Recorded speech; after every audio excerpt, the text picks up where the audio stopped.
Hello, dear students. My name is Himani, and today we are starting a new and a wonderful chapter, which is the word of growing knowledge. ठीक है, तो ये chapter है जिसके बारे में आज हम बात करने वाले हैं। और इस चैप्टर के अंदर हम क्या क्या पढ़ेंगे, देखो हम बात करेंगे about the story of writing. हमने लिखना कैसे सीखा, कब सीखा, और कैसे जो स्क्रिप्ट्स हैं वो क्या आती हैं, लाइफ में आती हैं। ठीक है, द स्टोरी ऑफ नंबर्स, ठीक है, ये चैप्टर हम करेंगे। द आर्ट ऑफ प्रिंटिंग, इसके बाद में the story of paper, script and books for blinds, and then literacy and progress. ठीक है, तो इस चैप्टर के अंदर बहुत सारी इंटरेस्टिंग चीजें हम पढ़ने वाले हैं, समझने वाले हैं। और सबसे पहले देखो यहाँ पे क्या है, कुछ आपको पिक्चर्स दिखाई गई हैं। ये एक पिक्टोग्राफी है जो आपको दिखाई गई है। यहाँ पर ब्रेल स्क्रिप्ट के बारे में आपको दिखाने की कोशिश करी गई, और यहाँ पे कुछ इंस्क्रिप्शंस है जिस पर कुछ तो लिखा हुआ है। तो what are all these? If you already know, well and good. If you don't know, nothing to worry about. I am here to help you out. Okay, हम इन easy सी दिखने वाली पिक्चर्स के easy से नाम हम क्या करेंगे, इस चैप्टर में ढूंढ लेंगे। ठीक है, चलिए तो चलो इस चैप्टर को स्टार्ट करते हैं और समझते हैं कि देखो जो इंसान है, ठीक है, इंसान सबसे ज्यादा क्या माना जाता है, वाइज माना जाता है। क्यों माना जाता है? क्योंकि इंसान के पास बेटा इंटेलिजेंस है। क्या है? इंटेलिजेंस है। इसीलिए हम क्या माने जाते हैं, सभी क्रीचर्स में सुपीरियर माने जाते हैं। ठीक है, अब देखो तो ये जो ह्यूमन है इसने क्या किया, he has been able to discover ways and means to live better.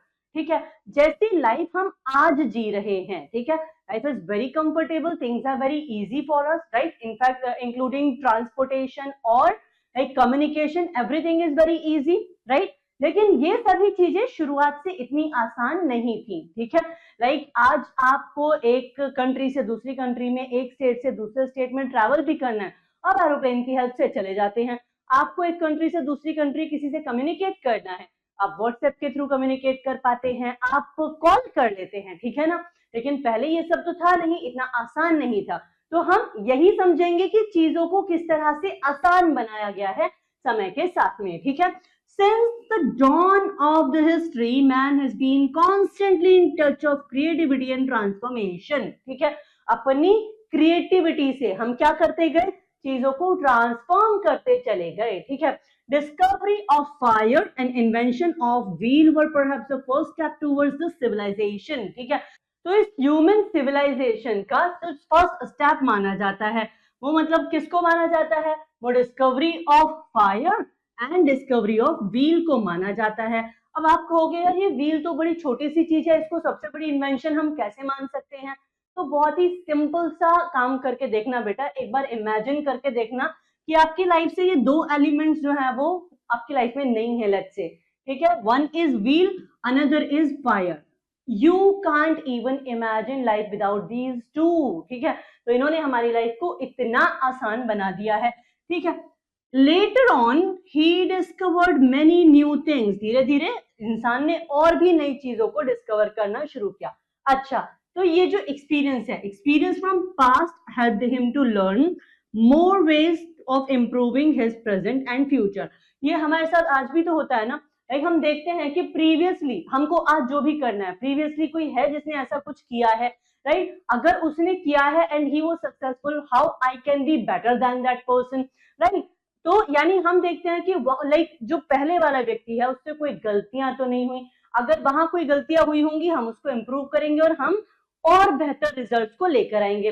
Same चीज जो है वो लाइक आप देखोगे कि जो अर्ली ह्यूमन है वो कर रहे हैं, वो पास्ट से सीख रहे हैं, प्रेजेंट में ऑब्जर्व कर रहे हैं और फ्यूचर को बेहतर बना रहे हैं। ठीक है, today our life is more comfortable and easy as compare to the past. Past के कंपैरिजन में आप देखोगे हमारी लाइफ बहुत ही इजी है, और इसका कारण क्या है? इसका कारण बहुत ही छोटा सा है, दो वर्ड्स यहाँ पर लिखे हुए हैं, पहला है ऑब्जर्वेशन और दूसरा है एक्सपेरिमेंट्स। यानी कि इंसान क्या कर रहा है, इंसान चीजों को ऑब्जर्व करता जा रहा है और उस ऑब्जर्वेशन के बेसिस पर रोज नए एक्सपेरिमेंट्स कर रहा है। तो इससे क्या हुआ, इससे उसकी लाइफ को ट्रांसफॉर्म करने में बहुत ज्यादा हेल्प हुई, और उसकी लाइफ में जो डिफिकल्टीज थी पहले से, उनको वो धीरे धीरे धीरे क्या करता चला गया, कम करता चला गया। चलो एक छोटा सा एग्जाम्पल देखते हैं। इंसान ने फायर की खोज कैसे की थी बेटा, जरा सोचो। इंसान तो भाई स्टोन एज में रह रहा था ना, पत्थर से क्या कर रहा था, पत्थर के औजार बना रहा था, पत्थर से ही वो क्या कर रहा है, एक हंटिंग कर रहा है ना। तो अब बैठे बैठे एक दिन खाली आदमी क्या कर रहा था, बैठ के पत्थर घिस रहा था, ठीक है, पत्थर घिसे, पत्थर से निकली आग। अब यहाँ पे मान लो ये इंसान बैठा है, ठीक है, और ये कोई ऐसा प्लेस होगा जहाँ पे या तो इसका कुछ सामान वामान रखा होगा, ठीक है, यहाँ पे कुछ लोग बैठे होंगे, ठीक है, इस तरह की एक जगह रही होगी, आसपास में कोई पेड़ पौधे भी हो सकते हैं, ठीक है। तो ये बैठा है, इसने पत्थर घिसे, पत्थर से आग निकली, आग निकली तो ये डर गया, इसने पत्थर फेंका, और पत्थर को जब फेंका तो इस आग ने क्या करा, ये जो आग निकली थी इसने सारी चीजें जो थी जहां तक पॉसिबल था इसने पकड़ लिया, यानी सारे में क्या फैल गई है, आग फैल गई है। अब इस आग से क्या हुआ बेटा, हो सकता है कि यहाँ पे इसका जो कुछ इसने हंटिंग गैदरिंग करी थी, वो कुछ फूड यहाँ पे रखा था, वो फूड क्या हो गया, बर्न हो गया, जल गया, ठीक है। अब एक एक सिचुएशन को इमेजिन करो कि ये थोड़ा नाइट वाला सिनेरियो है। इससे पहले इंसान की लाइफ कैसी रहती होगी कि भाई ठीक है 5 से 6 बजे तक के बीच में हमको सारे काम खत्म कर लेने हैं, ठीक है, उसके बाद में क्या होगा, शाम होना शुरू हो जाएगी, तो हमको नेक्स्ट डे के लिए काम करना है, ठीक है। तो इनके काम मैक्सिमम 6 या 7 बजे तक चलते होंगे, उसके बाद ये लोग ग्रुप में बैठेंगे या जैसे भी है, क्योंकि इनको अपने आप को वाइल्ड एनिमल से भी बचाना है, तो ये कैसे रहते थे, ग्रुप में भी रहते थे, ठीक है ना। तो बहुत सारी क्या है, ये डिफिकल्टीज को फेस कर रहा था इंसान जिस समय पर यहाँ पर आग लगी है। तो पहली बात तो इसका जो खाना है वो जल गया है, ठीक है, याद रखना है। दूसरी चीज क्या हुई, हो सकता है इनके साथ कोई एनिमल्स थे या फिर कुछ एनिमल्स जिनसे ये डरते थे वो क्या हुए, वो इस आग में या तो जल गए या फिर इस आग से डरकर भाग गए, ठीक है, दैट वाज अनदर थिंग। तो एक चीज थी फूड ग्रेन्स जो थे या फिर जो भी इनकी जो इन्होंने एनिमल हंट किया था वो बर्न हो गए, यानी इनका फूड बर्न हो गया। दूसरी चीज थी एनिमल भाग गए। तीसरी चीज क्या हो सकती है, भाई इनके लिए 6-7 बजे रात हो जा रही थी, राइट। अब क्या हुआ, आग लगी तो इन्होंने देखा कि ये रात में भी एक दूसरे को आपस में देख पा रहे हैं, ठीक है। तो अब इनको क्या समझ में आया कि ये जो भी चीज है, इनको नहीं पता कि ये आग है, ठीक है, ये जो भी चीज है ये हमको रात में देखने में हेल्प करेगी, ठीक है। एक और चीज पॉसिबिलिटी ये भी तो हो सकती है ना कि आग कैसी है, भाई गर्म होती है, जाहिर सी बात है। अब मान लो कि कोई जो एंशिएंट ह्यूमन है वो सर्दी से खुद को बचाने के लिए कितने सारे कुछ कुछ अलग अलग डाइट ले रहा है, गर्मी के हिसाब से खाना खा रहा है, सर्दी के हिसाब का खाना खा रहा है, अपने बॉडी को कवर करके रख रहा है। इससे ये पता चला कि जितने टाइम ये जो आग थी ये जल रही थी, उतने टाइम इनकी जो ह्यूमन बॉडी थी वो कैसी थी, वार्म थी। तो फोर्थ चीज इनको पता चला कि इसकी गर्मी हमारे काम आ सकती है। अब देखो किस तरह से इसकी लाइफ आसान हुई। जब इसे इसका सारा खाना जल गया तो हो सकता है ना कि इनके पास और कोई ऑप्शन नहीं है, ये क्या करेंगे, ये कहेंगे कि जरा इसको देखते हैं इसमें से कुछ बचाए कि नहीं बचाए, खा के देखते हैं। जब इन्होंने इसको खाकर देखा तो इसका क्या हुआ, इसका तो टेस्ट ही बदल चुका था ना बेटा। तो अब इसको समझ में आया कि आइला ये आग तो बड़े कमाल की चीज है, मतलब ये क्या कर सकती है, ये तो मतलब टेस्टलेस फूड में टेस्ट डाल सकती है, ठीक है ना। तो इन्होंने यहाँ से इनको आइडिया मिला कि हम इस आग का यूज कैसे कर सकते हैं, खाने को पकाने के लिए कर सकते हैं, ठीक है। वाइल्ड एनिमल्स, अब इसको एक आइडिया मिल गया कि अगर हम वाइल्ड एनिमल से ऑलरेडी डरते हैं, लेकिन अगर हम इस आग को जलाकर रखेंगे तो वाइल्ड एनिमल्स क्या हो जाएंगे, भाग जाएंगे, ठीक है। तो इन्होंने सेल्फ डिफेंस के लिए इस फायर को यूज करना स्टार्ट कर दिया, ठीक है। तीसरी चीज क्या थी बेटा, तीसरी चीज थी जो लाइट, ये एक दूसरे को देख पा रहे थे। तो अब इन्होंने हो सकता है कि इस जो आग है इसका प्रयोग रात में, जैसे आपने देखा होगा पुरानी मूवीज में दिखाते हैं, रात में जब कहीं बाहर निकलने के लिए लोग कुछ मशाल लेकर चलते थे, राइट। तो इन्होंने इस तरह से उसको लेकर चलना शुरू कर दिया होगा, ठीक है। और and the fourth thing was the warmth.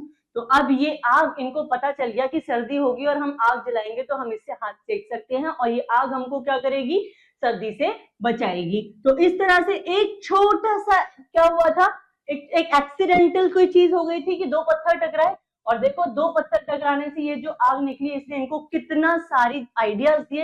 यही सारा कमाल किसका था, इनके ऑब्जर्वेशन का, और इस ऑब्जर्वेशन ने बहुत सी नई डिस्कवरीज को जन्म दिया। Same is the case with wheel also, ठीक है ना। व्हील, पहले इंसान क्या कर रहा था, हैवी लोड को ढो रहा था, ठीक है, उसको क्या लग रहा था, टाइम भी ज्यादा लग रहा था, उसकी मेहनत ज्यादा लग रही थी। और धीरे धीरे उसने क्या देखा कि अगर मैं व्हील इन्वेंट करके और क्या करूं, कोई कार्ट बना लूं तो भाई टाइम भी कम लगेगा और मेरी लाइफ कैसी हो जाएगी, पहले से इजी हो जाएगी। चलिए, The following invention contributed a lot in bringing man to the present stage of knowledge. कौन कौन से स्टेज देखो, सबसे पहले हम बात करेंगे स्टोरी ऑफ राइटिंग की, फिर हम बात करेंगे art of printing, then the story of numbers and then the story of paper. ठीक है, चलो सबसे पहले let's talk about story of writing. तो स्टोरी ऑफ राइटिंग की जब हम बात करते हैं, the need of recording knowledge was the starting point of the story of writing. ठीक है, तो ये जो रिकॉर्डिंग, जो नॉलेज, देखो कोई भी इंसान आपको ज्ञान देगा, ठीक है, तो आपको उसकी ज्ञानवर्धक बातें अच्छी तो लगेंगी, but since you are a human it's not practically possible कि आप उसकी हर बात को हर समय याद रख पाओ। ठीक है, अब उन बातों को आपको क्या करना पड़ेगा, कहीं तो उनको रिकॉर्ड करना पड़ेगा। ठीक है, तो जब आप उनको रिकॉर्ड करोगे, कहाँ करोगे? ठीक है, तो यही क्या थी इंसान की शुरुआती नीड थी। The earliest writings tried by different people were mainly in pictorial form. इन्होंने क्या किया कि इन्होंने लिखा नहीं कि अच्छा कोई कुछ कह रहा है तो चलो उसको लिख लेते हैं, वो जो भी ऑब्जर्व कर रहे थे उसको पिक्चर्स के फॉर्म में बनाते जा रहे थे ताकि वो उसको क्या रख सके, उनको उसको मेमोराइज कर सके इजीली। ठीक है, इट वाज कॉल्ड पिक्टोग्राफी। याद करो जब ये चैप्टर स्टार्ट किया था हमने, तो शुरू में आपको एक इमेज दिखाई गई थी सबसे पहली, तो वो क्या है, वो पिक्टोग्राफी ही है। ठीक है, अब इस पिक्टोग्राफी में क्या हो रहा है ये देखो, the paintings found in ancient caves, जो एंशिएंट केव्स हैं उसमें जो पेंटिंग्स मिलती हैं, specially the paintings of hunting scenes and animals, tell us much about the ways those people live. ठीक है ना, ये पेंटिंग्स हमको बताती हैं कि भाई उस समय पे लोग किस तरह से रह रहे थे, यानी इंसान जो भी कर रहा है उसकी जाके केव्स में क्या कर दे रहा है, पिक्चर बना दे रहा है। ठीक है ना, okay, and these pictures with the passage of time were simplified and made symbolic। धीरे धीरे क्या हो गई, ये पिक्चर्स को इनको सिंबलाइज किया गया। ठीक है ना, क्या हो गई, सिंबॉलिक हो गई, जैसे जैसे हम इसको सिंप्लीफाई करते गए, and these symbols science ultimately gave birth to the alphabets and script. ठीक है, तो इसी सिंबल्स ने क्या किया, बर्थ दिया किसको, अल्फाबेट्स और स्क्रिप्ट को। यहीं से हमने आइडियाज लगाने शुरू किए और इसके बेसिस पर हमने इन सिंबल्स को फाइंड आउट करना स्टार्ट किया। जो अर्लीस्ट सैंपल्स ऑफ राइटिंग्स हैं कहाँ के, इजिप्ट एंड मेसोपोटामिया के, वो कितने साल पुराने हैं बेटा, लगभग 4000 BC। ओके, यानी बिफोर क्राइस्ट। ठीक है, ये पुराने हैं। And they wrote on clay tablet with sharp edge knife. ठीक है, the writings was okay, the writing was shaped and was called cuneiform। ठीक है, चल आगे देखते हैं और बात करते हैं। the Egyptian called their script hieroglyphic। Okay, चलिए, the hieroglyphic writing was in form of pictures, signs and symbols। ये जो इजिप्टियन स्क्रिप्ट है इसके अंदर आप क्या देखेंगे, आप देखेंगे कि जो राइटिंग्स हैं वो कैसी हैं, पिक्चर्स की फॉर्म में है, साइंस की फॉर्म में है एंड सिंबल्स की फॉर्म में है। ठीक है, इवन टुडे, आज भी आप क्या देखते हैं, we can see such pictorial script in ancient terms of Egyptian kings, temples and monuments. अच्छा, क्या कोई ऐसी कंट्री है जहां पे अभी भी इस तरह की स्क्रिप्ट यूज होती है, लाइक पिक्टोग्राफिक? बिल्कुल है बेटा, यहाँ देखो, pectoral writing is still in use in countries like China and Japan. ठीक है, तो चाइना और जापान में आज भी पिक्टोरियल जो ये स्क्रिप्ट है इसका प्रयोग किया जाता है। And it is not easy to learn, ये बहुत इजी नहीं है इसको सीखना। One has to remember and understand thousand of pictorial symbols even to read simple books. आपको सिंपल से सिंपल बुक भी पढ़नी है तो आपको थाउजेंड ऑफ पिक्टोरियल सिंबल्स पता होने चाहिए। ठीक है, ऐसे नहीं है कि एबीसीडी में आपने 26 लेटर्स लर्न कर लिए और उसी के अराउंड पूरी इंग्लिश घूम रही है। आपको हजारों क्या पता करने पड़ेंगे, पिक्टोरियल सिंबल्स पता करने पड़ेंगे। In India, the oldest script have been found on the earthen seals of the Indus Valley civilization। ठीक है, तो इंडिया के अंदर आप क्या देखते हो, जो ओल्डेस्ट स्क्रिप्ट के हमको साक्ष्य मिलते हैं वो कहां से मिलते हैं, इंडस वैली सिविलाइजेशन के अर्दन सील से मिलते हैं। And these seals are yet to be deciphered। अभी तक इनको क्या नहीं करा गया है, पढ़ा नहीं गया है बेटा, तो कोई डिकोड नहीं कर पाया, इनको समझ नहीं आता कि भाई ये पढ़ना लिखना जानते तो थे पर लिखा हुआ क्या है इन्होंने, या आपस में बात क्या कर रहे थे, वो अभी तक कोई इसको डिकोड कर नहीं पाया है। ठीक है, the next script developed in India was Brahmi script. ठीक है, तो अशोका के जो इंस्क्रिप्शन हमको मिलते हैं वहां पर हमको ब्राह्मी स्क्रिप्ट में भी क्या मिले हैं, कुछ पिलर इंस्क्रिप्शंस मिले हैं। ठीक है, most of the Indian scripts used today have been organized from the Brahmi script। our national language, हमारी national language Hindi, Hindi which is in Devanagari script, हम हिंदी को कौन सी स्क्रिप्ट में लिखते हैं, देवनागरी स्क्रिप्ट में लिखते हैं। also came from the ancient Brahmi script, इसका ओरिजिन भी कहां से दिखाई देता है, एंशिएंट ब्राह्मी स्क्रिप्ट से दिखाई देता है। Besides these scripts, some other scripts like Urdu, Persian, Arabic script are popular in our country. इस लाइक देवनागरी के सिवाय अगर कुछ और पॉपुलर स्क्रिप्ट्स हैं तो कौन कौन सी हैं, अरेबिक है, ठीक है, पर्शियन है, उर्दू है। English, which has 26 alphabets, is derived from the Roman script. तो इंग्लिश जो है, ठीक है, जब वो 26 अल्फाबेट से क्या होती है, बनती है, हमको बताइए। तो कौन सी स्क्रिप्ट है यहाँ पे, रोमन स्क्रिप्ट का प्रयोग किया जाता है। That is all about what, the story of writing, ठीक है। अब हम बात करेंगे बेटा द स्टोरी ऑफ नंबर्स, ठीक है। What is a number? Number is an arithmetical value representing a particular quantity and used in counting and making calculation, ठीक है। तो आप देखो कोई भी चीज हो, लाइक आपकी क्लास का रोल नंबर हो या फिर आपके एग्जाम सेंटर का कोई नंबर हो, ठीक है, या फिर ऑफ कोर्स आपके पॉकेट में पड़ी हुई मनी हो, कोई भी इस वर्ड के बिना क्या है, अधूरी है, नंबर के बिना, ठीक है। तो इसका यूज क्यों किया जाता है भाई, ये अरिथमेटिकल रिप्रेजेंटेशन है, क्वांटिटी को बता देता है, and then of course counting को इजी बना देता है, कैलकुलेशन को इजी बना देता है, ठीक है। The early man use symbols and figures for counting, जो अर्ली मैन था उसने काउंटिंग के लिए सिंबल्स को, फिगर्स को यूज किया। The system of counting in tens which is used in most part of the world today was developed in our country. तो ये जो सारा सिस्टम है कहाँ डेवलप हुआ है, हमारी कंट्री में ही डेवलप हुआ है। And we have given the concept of zero. किसको क्रेडिट दिया जाता है बेटा, क्रेडिट दिया जाता है आर्यभट्ट को, ठीक है।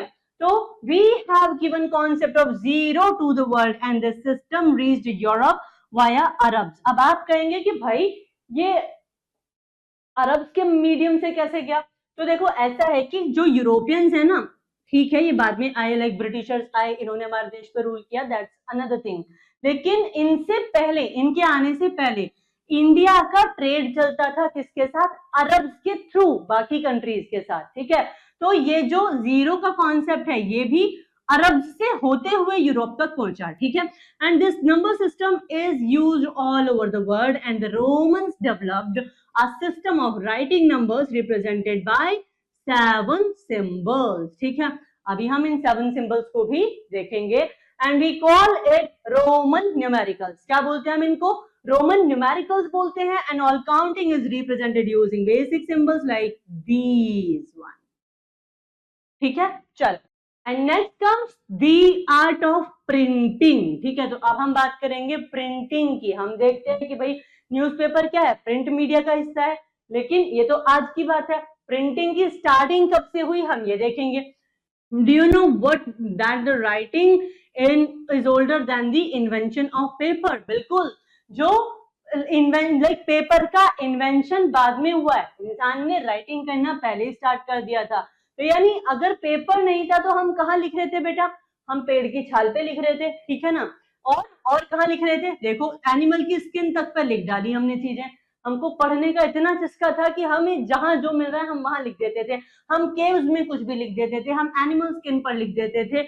हम क्या कर रहे थे, ऑफ कोर्स लाइक जैसे आई सेड कि हम पेड़ों की छालों पर लिख देते थे, ठीक है ना। तो ये इसके माध्यम से राइटिंग तो चल रही थी, लेकिन paper was invented later. In the beginning books were written by hands. शुरू में जो बुक्स थी वो हाथ से लिखी जाती थी, मैनुअली लिखी जाती थी, इसीलिए हम उनको मैन्युस्क्रिप्ट्स कहते थे, ठीक है ना। एंड इसके जो थे, जो हैंड रिटन बुक्स हैं, इनके बहुत सारे डिसएडवांटेजेस भी हो सकते थे।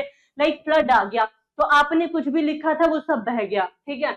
या फिर लेट्स से वो बह भी नहीं गया और वो बारिश में भीग भी गया या पानी में भीग गया, कहीं भी भीग गया तो वो खराब हो गया। तो जो मैन्युस्क्रिप्ट थी वो काफी सारी क्या हो जाती थी, डिस्ट्रॉय हो जाती थी। कोई डिजास्टर आ गया या किसी भी तरह की कंडीशन ऐसी आ गई, कोई अनफोर्सीन सिनेरियो में मैन्युस्क्रिप्ट जो है ज्यादातर डिस्ट्रॉय हो जाती थी। And it was also a slow process, और ये स्लो प्रोसेस भी था। जाहिर सी बात है, एक बुक लिखने में आप मैनुअली एक बुक लिख रहे हैं, ठीक है। अब किसी ने बोला कि ये बुक बड़ी प्यारी है, मुझे भी ये सेम बुक चाहिए। अब आप दोबारा बैठकर उसको लिखोगे, फिर कोई और कहेगा, फिर लिखोगे, तो it will be a time taking process. क्योंकि हमारे पास ना तो उस समय कोई प्रिंटिंग मशीन है, ना हमारे पास कोई फोटोस्टेट की मशीन है, ठीक है। तो books could not be written in large numbers and were very expensive. अब ज्यादा, क्योंकि क्या है, समय बहुत लगता है, तो ये क्या करेंगे, एक बुक लिख दी और उसको हाई प्राइस पर बेचा जा सकता है। अब क्या हुआ, art of printing started in China. China वालों ने लगाया दिमाग, ठीक है, तो इन्होंने क्या बनाई, प्रिंटिंग मशीन। कब, 1500 years ago, 1500 साल पहले, ठीक है।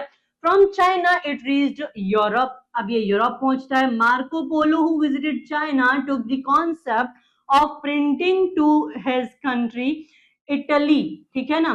तो अब यहाँ देखो, Johannes Gutenberg, a German national, developed the first modern printing press। तो हमको क्या याद रखना है, हमको याद रखना है कि इटली कौन लेकर गया इस कॉन्सेप्ट को, चाइना से उठा के मार्को पोलो लेकर गया, ठीक है। फिर जोहानिस गुटेनबर्ग कौन है, ये जर्मन नेशनल है, जिन्होंने प्रिंटिंग प्रेस को, मॉडर्न प्रिंटिंग प्रेस को डेवलप कर दिया है। इनका नाम आपको याद रखना है, ठीक है। The Bible was first book to be printed in Gutenberg's printing press, and the printing press reduced the cost of books, and they began to be printed in large numbers, ठीक है।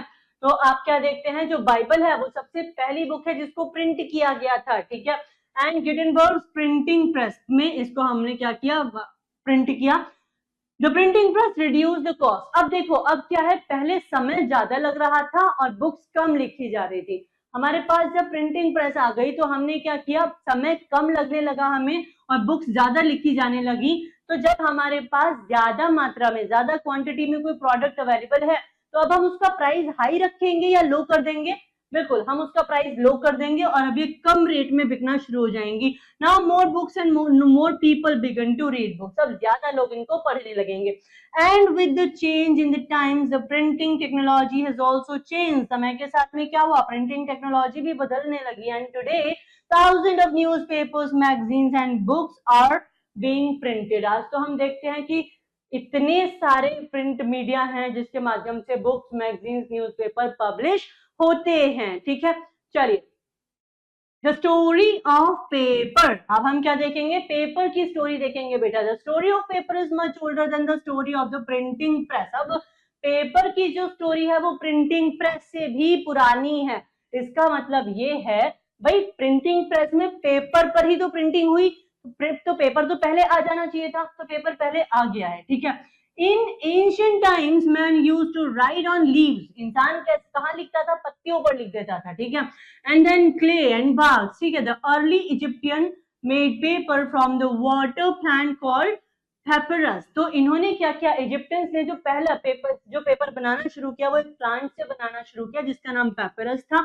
और यहीं से आपको आइडिया हो जाना चाहिए कि इस नाम से ही पेपर को पेपर नाम दिया गया। The word paper has been derived from the word papyrus, and papyrus is a kind of reed that grows in plant in Nile Delta, ठीक है। कहां पर ग्रो होता है, नाइल डेल्टा में ग्रो होता है, ठीक है। The thick stem of the papyrus plant were cut and peeled them apart from then laid crosswise the process down। आपको सिर्फ यहाँ पर ये बताया जा रहा है कि किस तरह से हम पेपरस को यूज करके क्या करते हैं, हम किस तरह से पेपर को बनाते हैं, ठीक है। When dry, this made sheet of papyrus and could be written on। तो जब ये ड्राई हो जाएगा तो क्या करा जाएगा, इसके शीट पे आप लिख सकते हो। But it was not a paper, मतलब ये लिखने के लिए उपयोगी तो है, लेकिन जैसे आज पेपर होता है ये वैसा पेपर नहीं है, ठीक है। The art of making paper began in China nearly 2000 years ago, ठीक है। तो आप देखते हैं जो आर्ट ऑफ मेकिंग पेपर है कब शुरू होता है, 2000 साल पहले। अभी जब हम प्रिंटिंग मशीन की बात कर रहे थे तो हमने क्या कहा था, 1500 साल पहले, राइट। ये रहा, यहाँ पर देखो, चाइना ने प्रिंटिंग जो स्टार्ट की थी वो 1500 साल पहले की थी, जबकि हम कह रहे हैं कि जो पेपर है वो कब, 2000 साल पहले चाइना ने इसको क्या कर दिया, बनाना स्टार्ट कर दिया, ठीक है, ठीक है। The Chinese soaked all rags of water for a long time and then pulp them, ठीक है। इसके बाद में आप देखते हो this art spread from China to Mesopotamia and later to Europe, ठीक है। आज का सिनेरियो क्या है, today all kind of improved methods and machines for making paper have been discovered. तो आज के टाइम में किसी भी तरह का आप देखते हो जो पेपर्स है और जो मशीन्स है वो क्या है, वेल डेवलप्ड है, ठीक है ना, और अच्छी खासी क्या हो चुकी है, डिस्कवरीज हो चुकी है इन चीजों की। Paper is one of the world's most important industrial product, and book, magazines and newspapers are printed on paper only, ठीक है।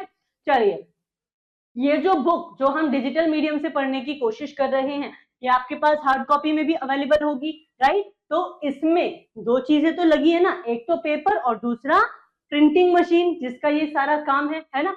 तो यही वो चीज है जिसके बारे में हम पढ़ रहे हैं। चलिए, script and books for blinds. Books for blinds, is it true that blind people also can read? Yes, they can read. तो देखो, ब्रेल स्क्रिप्ट जो है ये वो स्क्रिप्ट है जो यूज करी जाती है ब्लाइंड लोगों के द्वारा, ठीक है। कब से करी जा रही है भाई, 1821 से। 1821 में फ्रेंचमैन लुइस ब्रेल ने इसको क्या किया था, इन्वेंट कर दिया था, ठीक है। Each braille character or cell is made up of 6 dot positions. तो आप देखते हैं कि हर ब्रेल कैरेक्टर जो है वो 6 डॉट पोजीशंस के माध्यम से पढ़ा जाता है, ठीक है ना। मतलब जो हमारे लिए ABCDEFGHIJKLMNOPQRSTUVWXYZ हैं, वो इनके लिए 6 डॉट में, अगर आपने फर्स्ट वाला जो सर्कल है वो फिल्ड है तो वो A बन जाएगा, 2 फिल्ड है तो B बन जाएगा, इस तरह से। और किस डायरेक्शन में फिल्ड है, ठीक है। तो इस तरह से सारे अल्फाबेट्स को क्या किया गया है, डिजाइन किया गया है, ठीक है। अब ये क्या है, they are arranged in a rectangle containing 2 columns of 3 dots each. Blind people read the script by running their fingers along the dots. अब blind people क्या करते हैं, ये सारे डॉट्स आपको दिए गए हैं, इन्हीं पर फिंगर्स को लाइक रन करके ये लोग इसको पढ़ लेते हैं, समझ लेते हैं, ठीक है। The Braille system is one of the most widely used alphabets for the blind and has helped many blind people to enjoy the pleasure of reading and writing, ठीक है। तो ये ब्रेल स्क्रिप्ट देखो कितनी हेल्पफुल है कि जो लोग देख नहीं सकते, right, the blind people, they also can be educated with the help of this, right? We can educate them, we can make them literate, right, with the help of braille script only. Today blind students compete with normal students even in the areas of higher and professional learning. अब देखो audio cassettes भी हैं जो उनकी help कर देती हैं, ठीक है, ब्लाइंड स्टूडेंट्स की, सच एज टेप्स। इस तरह के टेप्स को हम क्या कहते हैं, टॉकिंग बुक्स कह देते हैं। And that was all about scripts and books for blind. And now we are moving on to literacy process, ठीक है, लाइक लिटरेसी, और हमने लिटरेट होने के साथ साथ क्या क्या प्रोग्रेस किया हम इसके बारे में बात करेंगे। देखो लिटरेसी क्या है, साक्षरता, यानी कि इट इज अ की टू नॉलेज, ठीक है। The one having knowledge will be called literate, ठीक है। Okay, the country's progress and development in any field depend upon the level of literacy and education of its people, ठीक है। तो किसी भी कंट्री की प्रोग्रेस जो होती है या उसका डेवलपमेंट जो है वो किस चीज पर डिपेंड करता है, कितने प्रतिशत लोग वहां पर लिटरेट हैं, ठीक है, उनकी एजुकेशन किस तरह की है, कितने प्रतिशत लोग एक्चुअली एजुकेटेड हैं, ठीक है। चलिए, and we must promote literacy and education. The literate and well trained person can help in the development of resources, ठीक है। देखो अभी क्या है, पॉपुलेशन तो बढ़ती जा रही है, इंडिया की अब बात करोगे तो इंडिया टॉप पर है, ठीक है ना, मोस्ट पॉपुलस कंट्री है, लेकिन हमारे पास रिसोर्सेज लिमिटेड है। अब इन लिमिटेड रिसोर्सेज का वाइज यूज कौन कर पाएगा, वही कर पाएगा जो एजुकेटेड है, जो लिटरेट है। The government has now taken various steps to promote literacy throughout the country. The literacy program based on the slogan "Each one teach one." ठीक है, so like if you are capable of doing that, try to educate at least one person in your life, ठीक है। So each one teach one is such a step by our government. And that's how we are done with this chapter. Thank you so much. I'll see you in the next session. Bye-bye.